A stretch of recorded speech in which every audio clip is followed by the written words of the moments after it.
Hello, in this video I'm gonna show you how to enter power saving mode in Android 15 beta.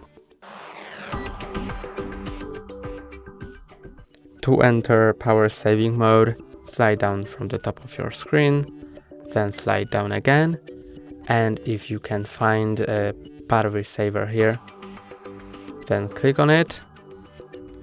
You can choose standard or extreme battery saver. I'm gonna choose standard battery saver, and now I'm in battery saving mode.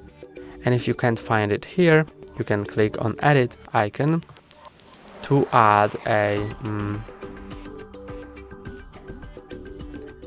tile from here.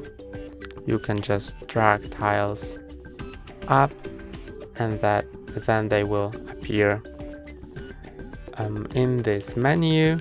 Or you can go to settings to enable power saving mode. Let me show you that. I'm in the main screen of settings. Then let's go to battery saver, and you can enable standard or extreme battery saver. That's all for today. Don't forget to like and subscribe. See you next time.